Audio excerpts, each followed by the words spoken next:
That's it. Got his silencer. Make sure you don't hit it back. Do it, I guarantee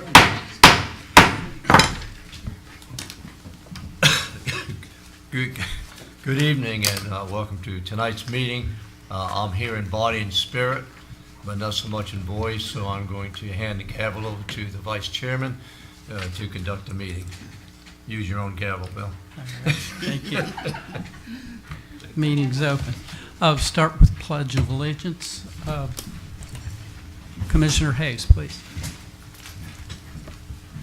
I pledge allegiance to the flag of the United States of America and to the republic for which it stands, one nation, under God, indivisible, with liberty and justice for all.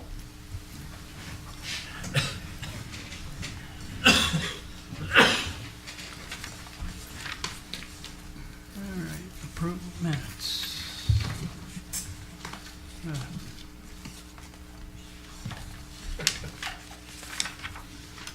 Approval of agenda. Any commissioners have any objections to the agenda?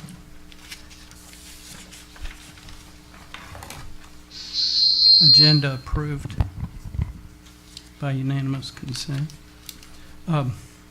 We have a quorum. We have 2 members absent. Mr. Galvin.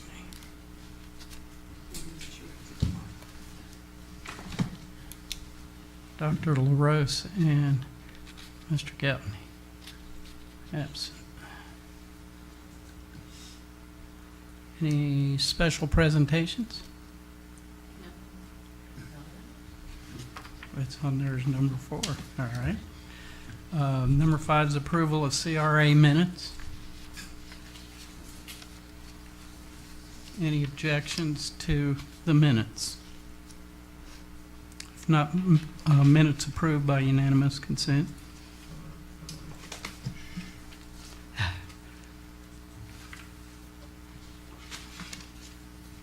That is approval of the minutes of the August 27th meeting, 2018 CRA workshop, and the October 8th CRA meeting.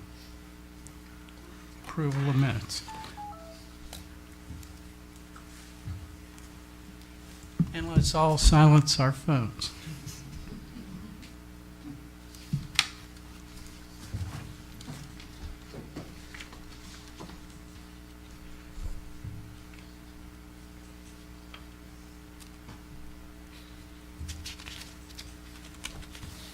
Does anyone from the public wish to speak on any agenda items this evening?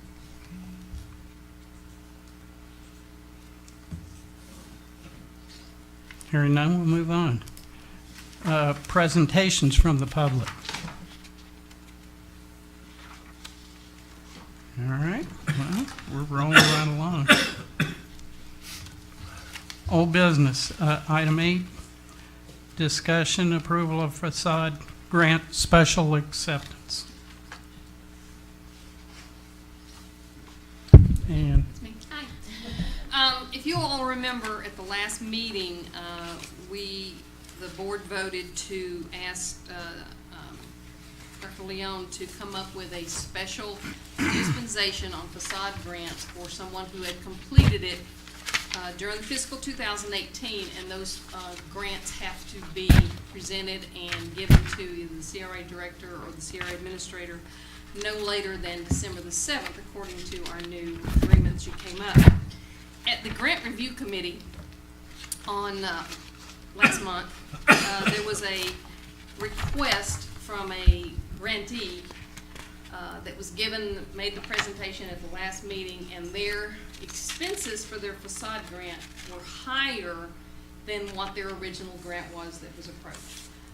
The board met, discussed it, and at that meeting, the grant review committee asked that language to contain that facade grant extension or facade grant extra money, if they did expenses were outside of it, be included in this facade grant exception. That way, if somebody else in the last year has had a facade grant, their expenses were higher than what they'd originally anticipated, they could reapply for up to the $10,000 based on their current expenses. The grantee was there at the meeting and agreed with that.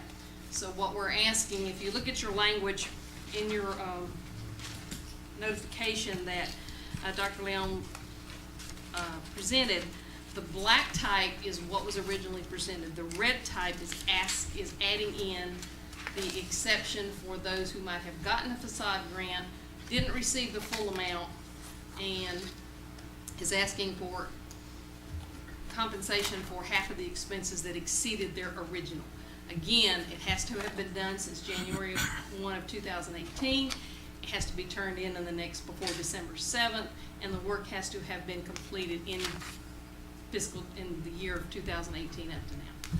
So there's no change for that part, except that they want to just make that a part of this also, so that it's all approved at the same time and all granted at the same time. So on your agenda, you have two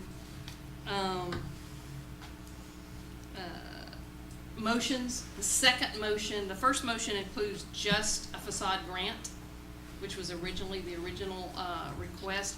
The second motion, if you want to include the exception for extra expenses, then that you would use motion number 2.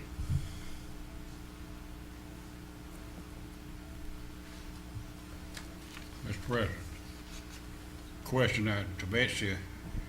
If on the number 1, in the original, I was gonna ask, where do that 30-day, or where could it fit in that analogy there?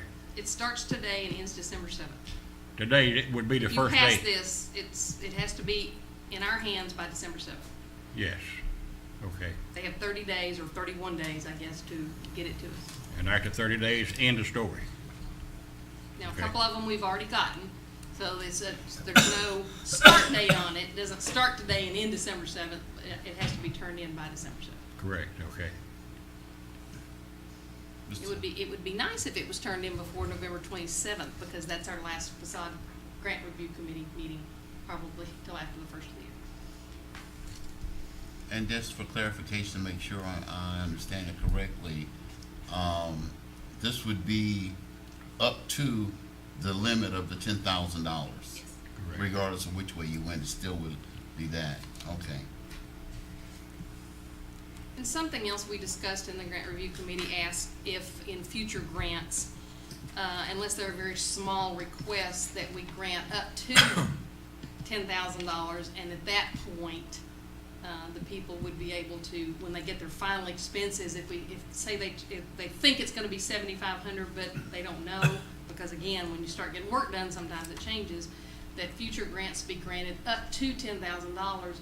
And that way, when we get the final bills, we'll be able to, the grant review committee will be able to determine what the grant amount should be, rather than having to go back and forth. Mr. Chair, just comment, I like that option, because a lot of times you don't know exactly what it's gonna be, but we know it can't exceed the certain dollar amount that's in there. So if somebody underestimates, I don't think they should be penalized if they spend more money in that. At least they're spending their money towards the beautification of the downtown area, and we have that cap of $10,000 anyway. So I don't have any objections against an estimate with the final resubmitting if it goes over what they present up to the $10,000 limit.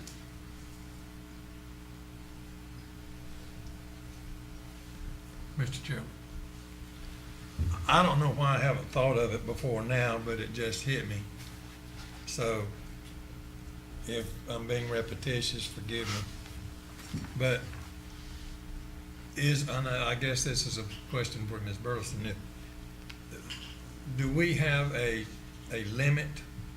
limited amount of money for grants?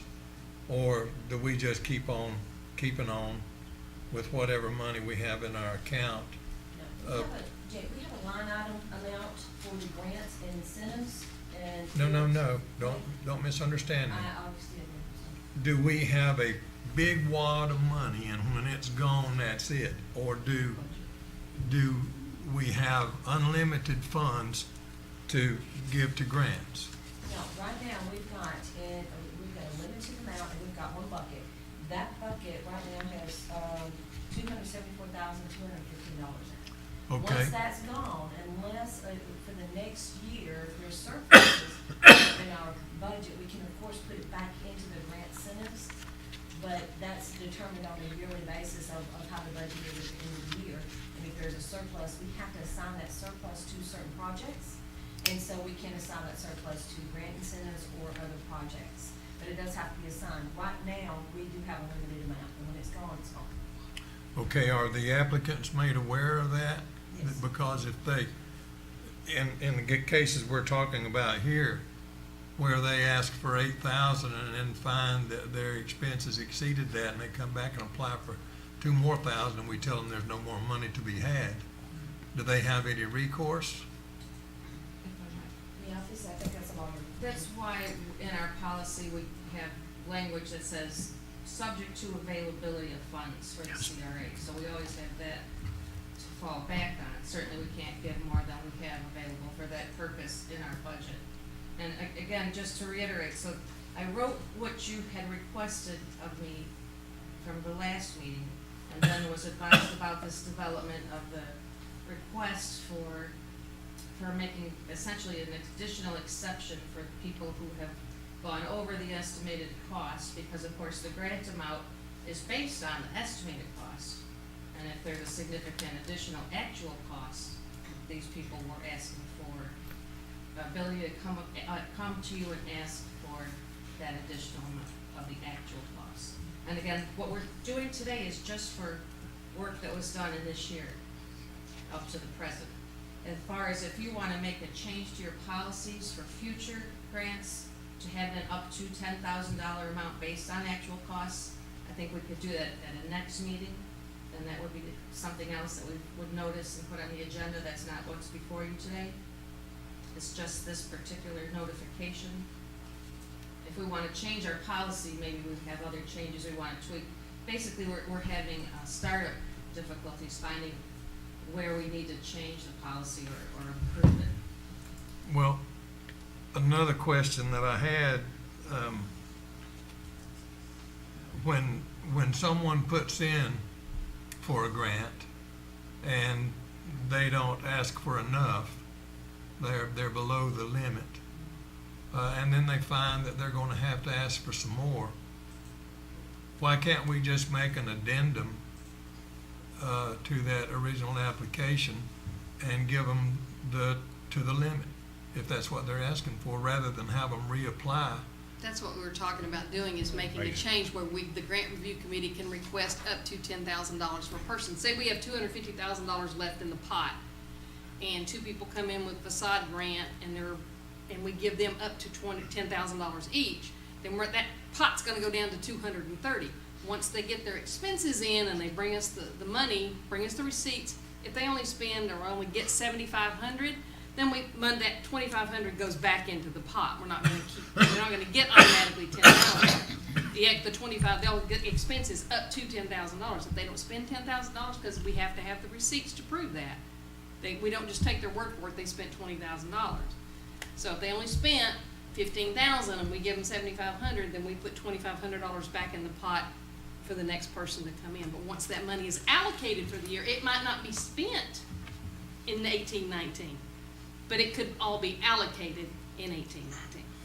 And we won't spend it, or we won't give it to anybody else if it's all promised. Okay, thank you, Mr. Chairman.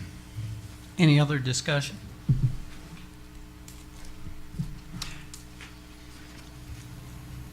I'll just say, I like this notification document, and it's pretty well self-explanatory. It's good. And with that, I'll entertain a motion on the first portion. It's either or. It's either the first or the second. Mr. President, Commissioner Hayes. or Mr. Chairman, I'd like to move to approve a 30-day facade grant request notification for work done that was not part of facade grant application, in addition to requests that exceed the estimates in accordance with the rules as presented. Second. Have a motion and a second. Is there any further discussion?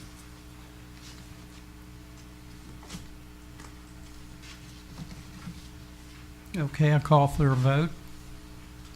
All those in favor of the new grants plus grants that exceeded on the 30-day facade grant review notification. Do I have to read this whole thing? State so by saying aye. Aye. 4, 5, 6. Aye. 5 zip. You don't- Advise. Okay, motion passed, 5 to zip. All right. Good. New business.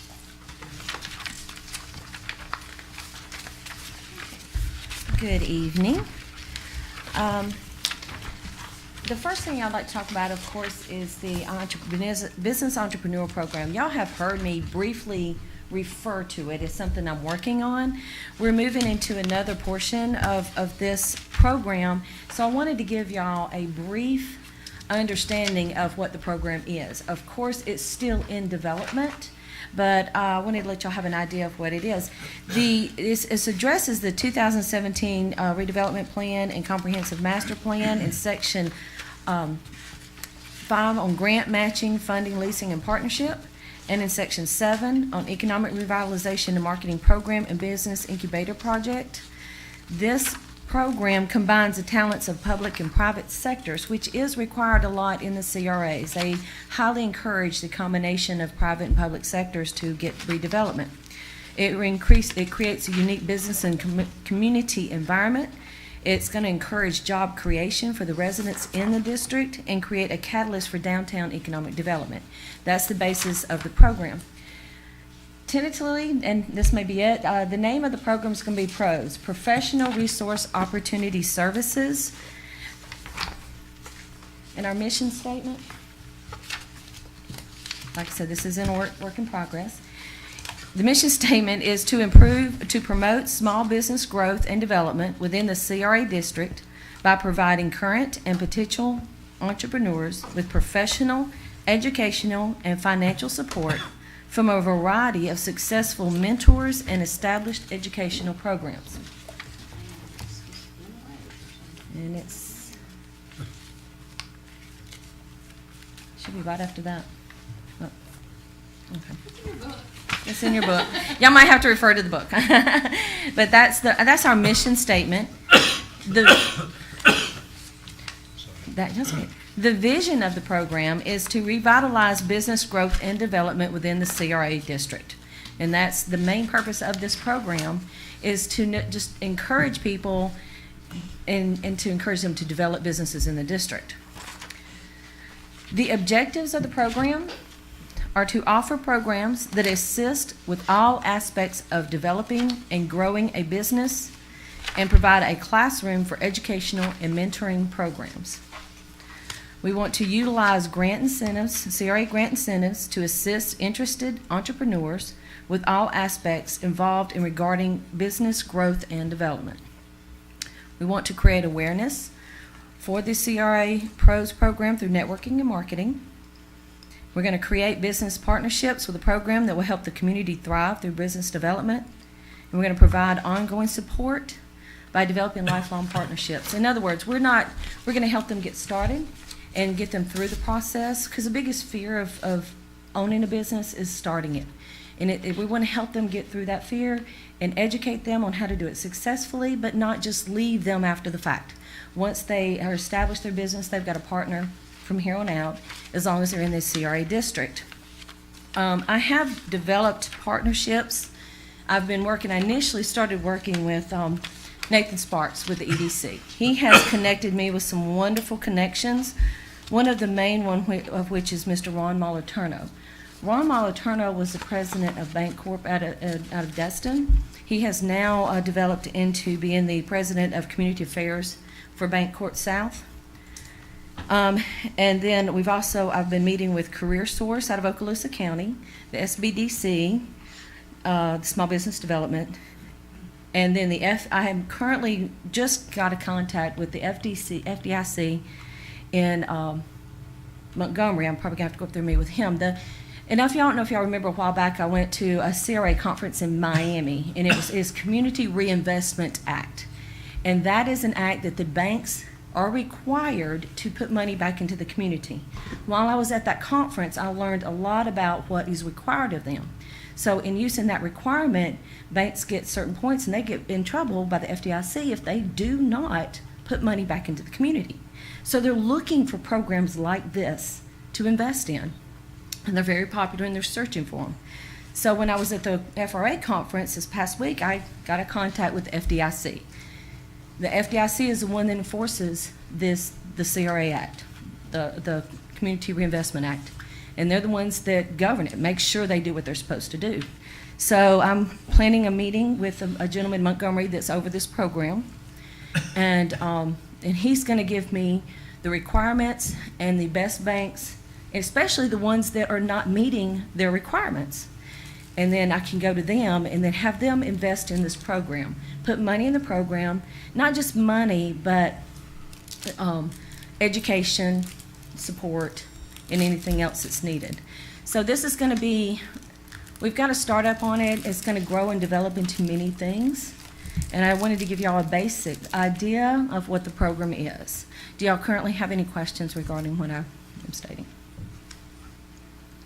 Yes, sir? On objectives, provide a classroom. Mm-hmm. That's why I'm presenting this prior to the contract that we're going to be talking about next. Okay. Yeah. This has this has an effect on the contract that we're about to go over with the Courthouse suites, and that's what this is about. Anything else? I don't have any questions, but in theory, I like what I'm seeing is a more detail. I know it's just over that, but once we get more detail, I can look at it more closely. Then I can assess it more. But I understand this is just basic presentation of what might happen. So I'll leave it. I won't go into a bunch of questions. Yes, sir. And I appreciate your understanding of that, and that's what this is. I wanted y'all to get an understanding of the direction we're going. It's not complete. Ron Moliterno, I talked with him today. He is my lead partner in this, and he is actually wanting to actually come and present and talk to y'all also about it, so you have an understanding of where the banks stand and why this is so important, because he is a part of, and I forgot to include here, I've also met with Juliet with the Gulf Power, and they're wanting to help with this program also. So there's several wonderful partners that are going to be involved in this. This is the beginning stages of it, but it's very important y'all understand this program and the direction we're wanting to go and the benefits it could be on the CRA district and the business development here because of the contract we're about to cover. Mr. Chairman, one other question. To direct with you. I like to understand what you're going. Matter of fact, football has an incubator program down there, but what I'm looking at from you is a time frame. Are we looking at next year or the year after, or what? The time frame is ASAP.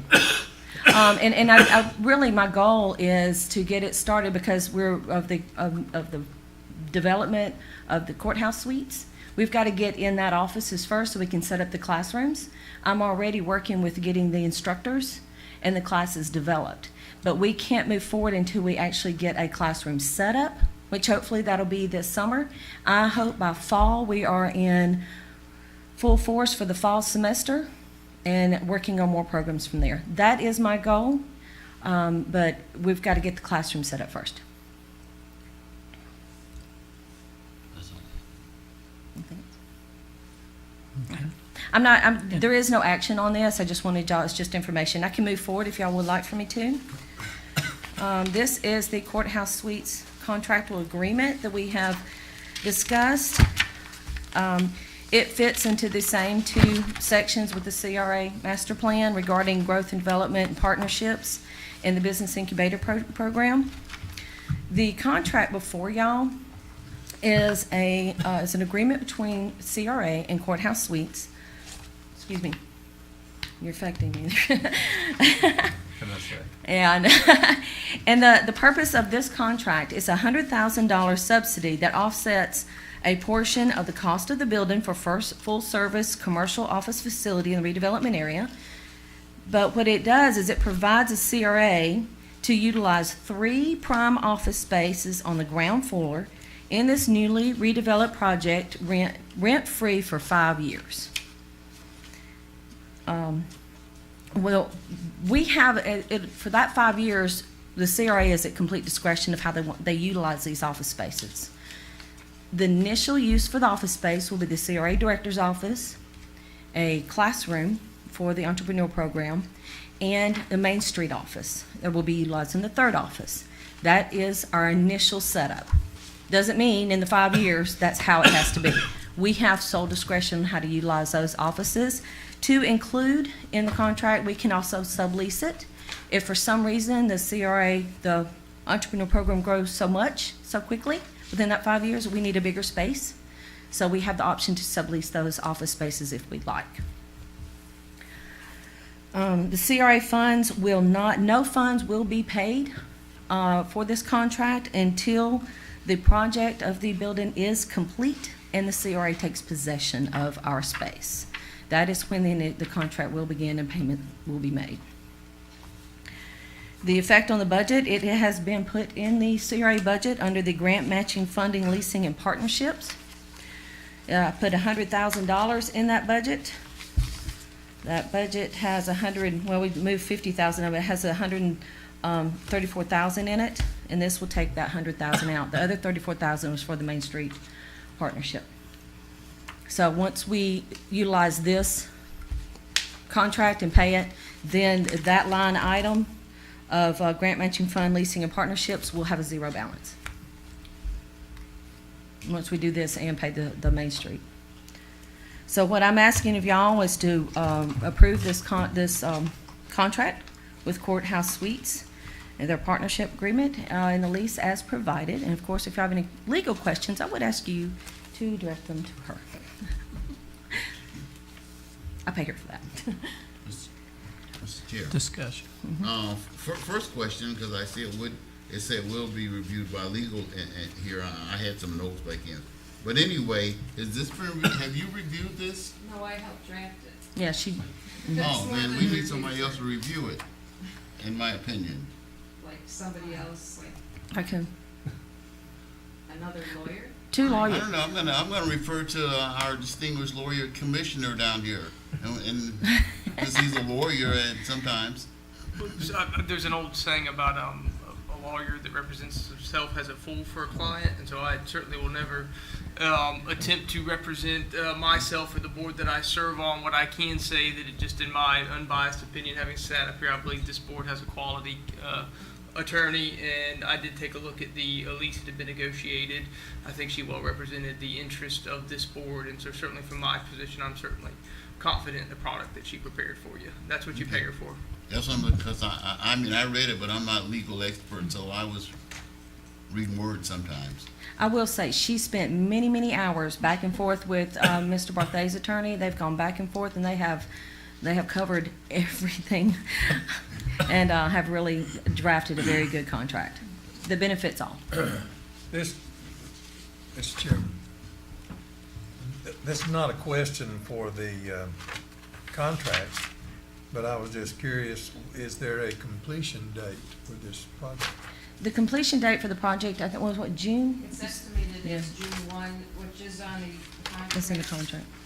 And it's called the estimated completion date, and that is the far end of, we hope that the project will be completed by. If it's sooner than that, then this would all happen course. sooner.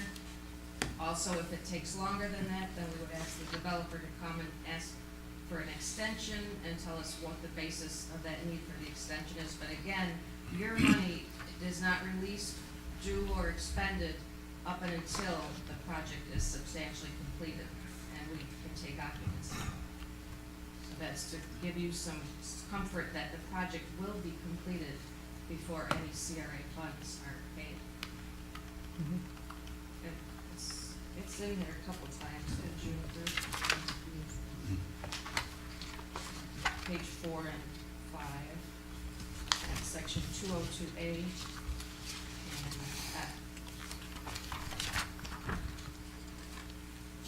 And Mr. Chairman. I just want to make sure I'm concerned about this, and yes, I want to see a progress, but I don't want this $100,000 to jeopardize other pertinent projects we got in hand at this moment.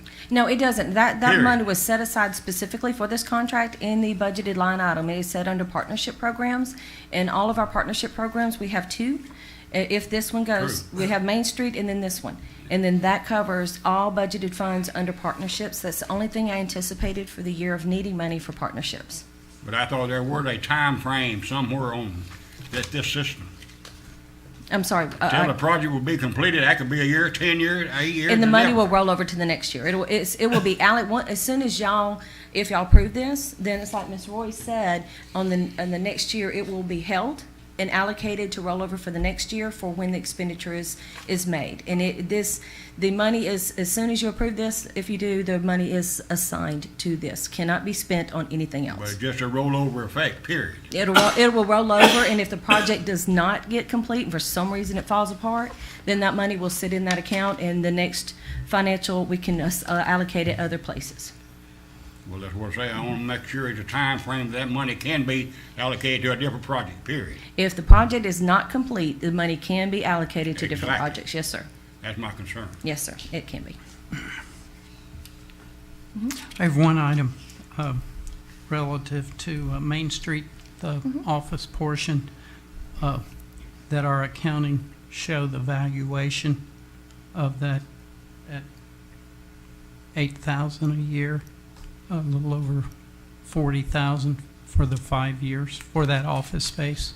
So you That- want to allocate money of our partnership program from Main Street as part, I'm lost. I'm For not- the program, but our accounting should show the valuation of the office that we would be providing to Main Street. Yeah, I'm guessing we could do that as an in-kind on our accounting. Yes, sir. That's a good point.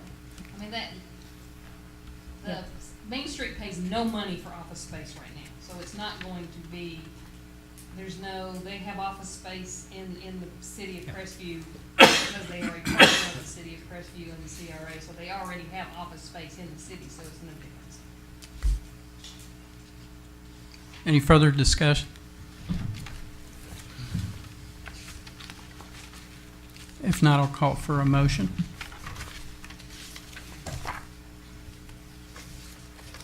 Mr. Chairman, I move to approve the Courthouse Suites Partnership Agreement and Lease Agreement as presented. Second. Have a motion and a second. Any further discussion? I'll call for the vote. All those in favor, say aye. Aye. Opposed? Motion carries 5-0.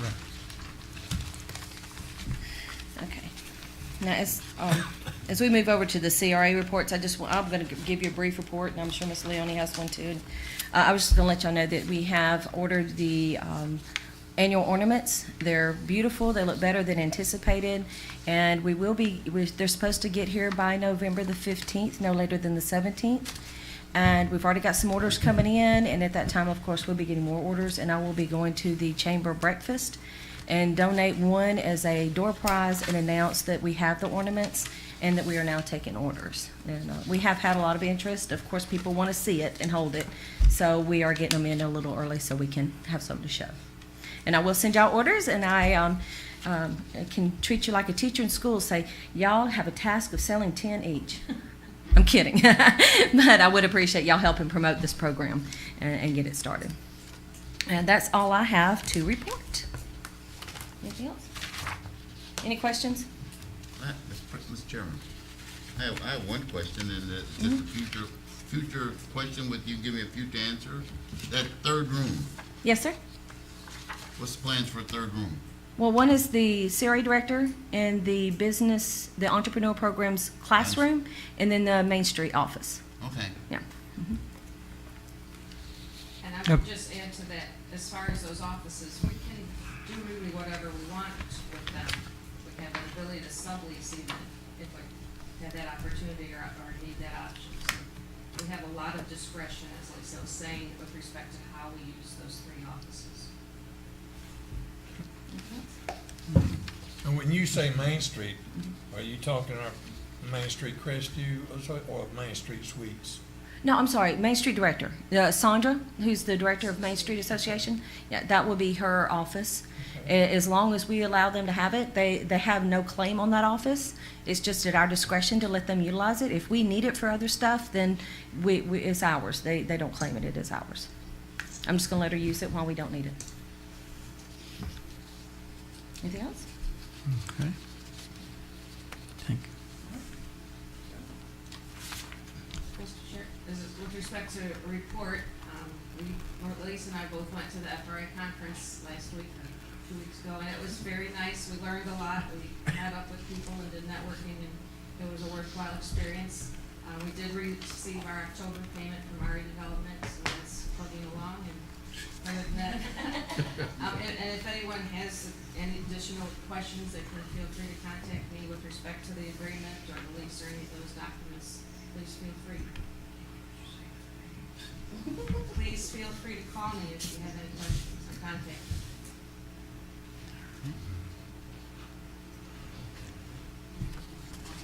CRA reports? That was the Yeah. CRA. Okay, that was that. I have nothing to say. Public comments? Any comments? Anyone from the public wish to speak? Hearing none, we'll move on to adjourning this meeting.